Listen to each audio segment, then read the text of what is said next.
Hello and welcome to another episode of Work 2.0, the podcast. I'm your host, Rachel Wells, and today I'm delighted to be joined by Dan Bulteel. I hope I said your name right. Spot on. One of the very few. Okay, cool. So Dan, you're joining us from where? Obviously, you're in the UK. We can tell by your accent, just like 100%. me. Where are you from? As in, like, what company you're from? Tell us about yourself. Okay, yeah. So originally from Liverpool, so you might pick up the accent, but based in London, and I'm the CEO and co-founder of an AI startup called Meet-Ting. Used to work at TikTok, at ByteDance, Adidas, WPP, lots of big companies, but in the last year had an idea, bet on myself, and yeah, I've been building Meet-Ting since then. Oh, I love that. It's nothing like betting on yourself. I think a lot of people are scared to bet on themselves, but I tell people it's a whole lot more scary staying in a job where you could be laid off and your future depends on an employer than it is to actually bet on yourself and your future depends on you. Like, there's a sense of freedom and independence that comes with that. Yeah, the funniest thing is, right, so I've been a first-time founder for about a year now, and the amount of people who have obviously friends and connections, but kind of come out of the blue and been like, oh, can we grab some time and catch up and chat? Yeah. And I'm like, yeah, of course. And then we chat and they're just like, oh, what's it like to be a founder? And I have this idea, but I've never done anything with it. Because I think you're right. I think everyone has that idea, right? They have this thing that they'd always love to go and do. Yeah. But for all these different reasons, logistics, life, whatever it may be, they just haven't had that opportunity to take a bet on themselves. I know. It's a shame. But I think like you've proven, obviously, there's no excuse. Like, you just have to just get out there and do it. Sometimes you just decide, I'm going to wake up and say, I'm just going to place a bet on myself. I'm not going to wait any longer or wait for an opportunity. So tell me something, Dan. Do you believe, so today we're going to be talking about things to do with, obviously, Work 2.0, the podcast, we talk about leadership, we talk about AI, we talk about maximizing productivity and the future of work. And I want to know from you, what are your thoughts on this? Do you believe that time is the greatest commodity a leader or an organization could have and teams could have? And if so, like, explain your thought process on that. I've got a bit of a hot take on this at the moment, based on everything that's being said and discussed online with AI.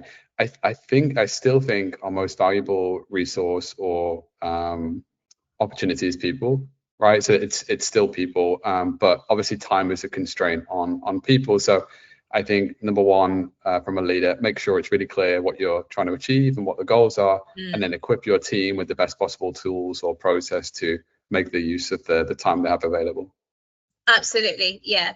And like, when it comes to when you started like Meet-Ting, can you like kind of talk us through what inspired you to start, obviously outside of just wanting to take a bet on yourself, why Meet-Ting, and kind of how does that answer to that productivity need when it comes to maximizing the best use of people's time?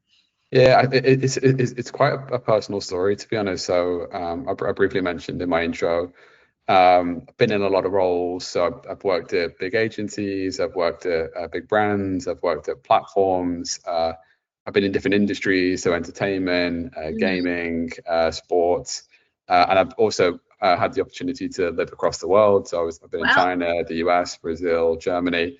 So I've basically sat in lots of different chairs in all different kind of, junior, founder, executive. So, and I've had a fair share of meetings along the way, and organizational structures and operating models.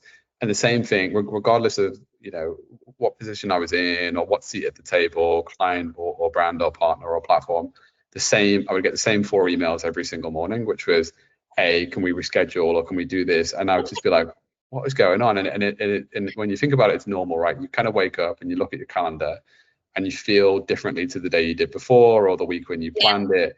And then you just start rescheduling stuff based on what's on fire or what's kind of your priority for the day. Yeah. But I do that and you do that and everybody does that. So the whole world wakes up and replans their day. So just one day, after spending half an hour just kind of rescheduling my day, like some meetings are easy, like one-to-one, some are more complex. I was just like, how much time is this for me, and then for my team, and then for my company, and then for the industry I work in, and then just, globally, how much time is calendars just shuffling with each other? And obviously you have all these tools and all these investment and startups. But I just thought, hey, look, where we are right now in the world, surely if I have an AI and it understands like how I make decisions about time, what I value, what I don't value, who my important relationships are, what's my current work context. And everybody had the same system. Like calendars can talk to each other and we can just focus on doing the work and being where we need to be when it happens. So that was the vision based on that pain point, and that's what we've been trying to build with Ting. And obviously you can't build something like that overnight, so there's a few different stages that we need to go through. But yeah, we're just trying to get to a place where everyone uses an intelligent calendar system and time gets maximized with less friction and back and forth for us all. It's quite interesting you say that, and I think it really is a need, because I was looking at research, I think it was from McKinsey recently, like, and I quoted it on Forbes as well, that leaders and managers spend more than 50% of their time on individual contributor work, and also busy work, just that boring admin. And I'm thinking, why are leaders and managers doing that when what they were hired for, they're not really getting the time to do? Like, they're spending a lot of time booking one-to-ones, rescheduling, like you said, and it's a lot of admin going on around meetings and all that stuff, and following up on meetings and all of that, and planning meetings and meetings about meetings, as opposed to actually doing the work. And then they only have, like, I think it was 28% of the time that they spend on people management and people development, which is like their most important work, managing your people, right? Which is your most important resource. And then a very small fraction of the time to spend on strategy, which is what they're hired for. So it's a real shame. Like, what are your thoughts on that? Because I feel like what you're doing is definitely answering to that need and reducing that busy work and that administrative load. Yeah, I think so.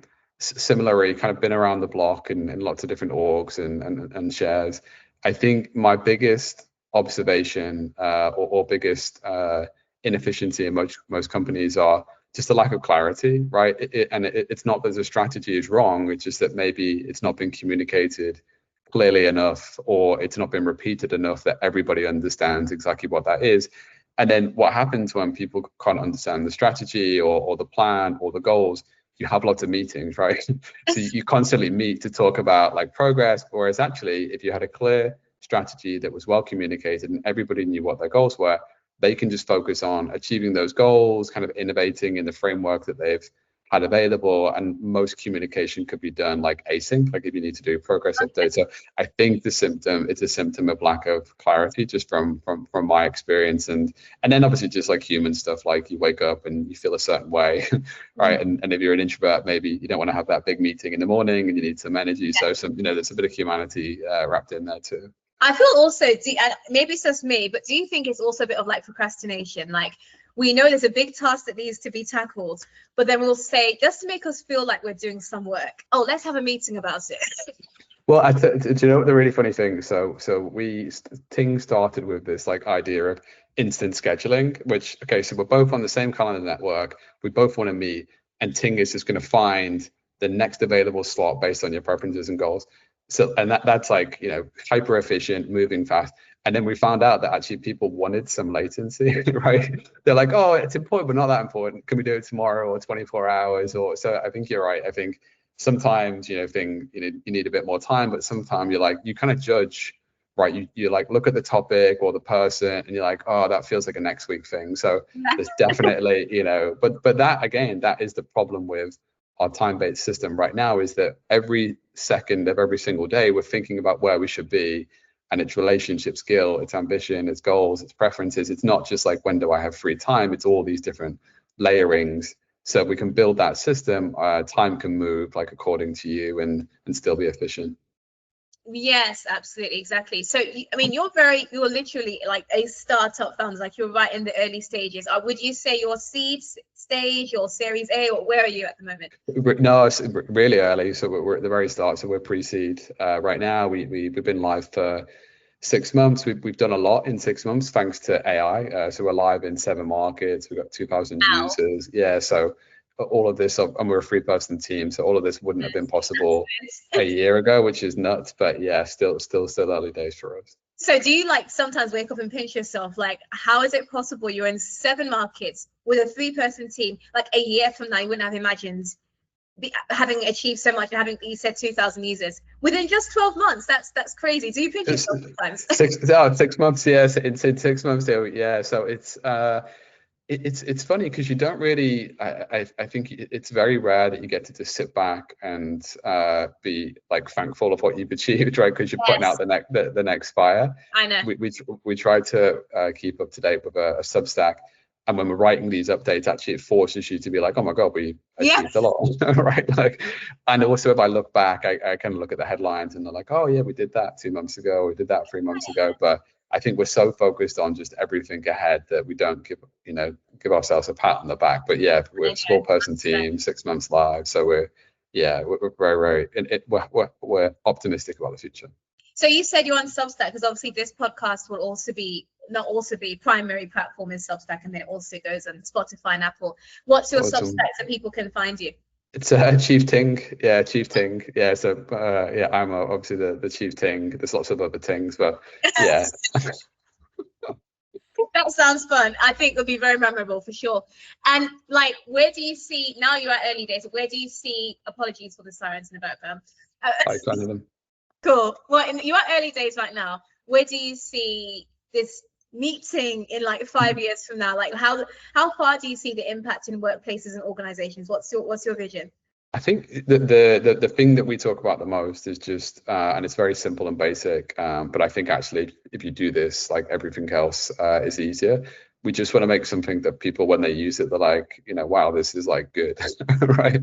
Like this saves me time, this saves me energy, this like helps my day. So that's like our just like immediate goal, and it will always be our biggest goal. But ultimately, like what we're trying to do is to help more people and businesses get together. In 5 years, I'm hoping we have 1 million users. I think we'll have 50,000 businesses by then. So, but taking it step by step. But it all just starts with, can we make a great product that solves people's pain? Oh yeah, absolutely. And just final question for me. I always like to end podcasts with like a kind of like a long shot question, looking ahead to the future, thinking about, because that's what Work 2.0 is about. Think about the next stage, the future of work. So looking ahead, obviously you mentioned like what you see in the future for Meet-Ting, but looking ahead, what do you feel would be the future of corporate communication and connection? What does that look like for you? Like probably 10 years from now, outside of Meet-Ting, what do you see? What would you envision or predict? Oh wow, that's such a good question.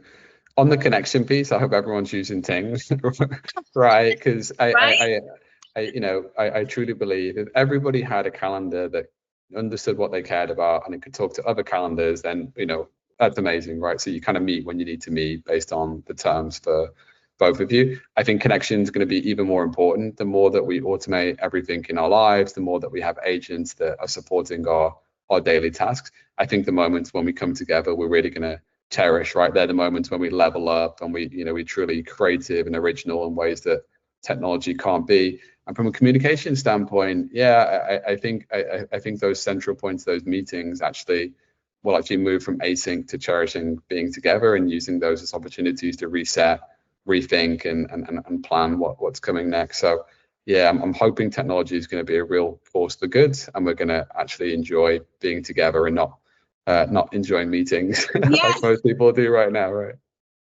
Yeah, I think I agree with you, because ultimately I think a lot of people see AI, or technology as the enemy, and it can be if you're using it the wrong way. Like it can definitely stop or obstruct that human connection and relationship building. But when you use it the right way to augment your work, you can actually 100% increase that sense of connection and those networking and relationship building that's so critical in businesses and organizations. I think it's really powerful. It's really exciting when you think about what could be achieved. Somebody said this to me, so I can't. I wish I'd said it. But right now everyone talks about AI for productivity, but actually I think if you think about AI for your potential, right? Like how you've got this other gear that you can get into, you've got this infinite wisdom that can bring out your best and your speed. So yeah, I'm same as you, big optimist for AI. Well, thank you so much for lending your time. I know you've got a busy, hectic day, and so do I, so I'm not going to keep you. But for those of you who are watching this episode or listening to this episode and you really enjoyed it, feel free to connect with Dan on his Ting. Is it Chief Ting, right? Chief Ting on Substack or meet-ting.com if you want to try the product out. Lovely, lovely. I know you're looking for people to definitely give feedback on your products as well. So the more feedback you get, the better. So guys, you can really shape the future of Meet-Ting if you connect with Dan and give him some more feedback. He would definitely love that and appreciate that for sure. Anyway, that's it for today's episode, guys. I will see you in the next episode. By all means, do not forget to like this episode, share it, comment wherever you are, Spotify, Apple Podcasts, share it with your co-workers and friends, and rate this show, Work 2.0, the podcast. So we can get more viewers, more listeners just like you on here, and hopefully shape the future of whoever the next guest might be on this podcast. Who knows? It might get some suggestions from you. So I'll see you next time on Work 2.0, the podcast.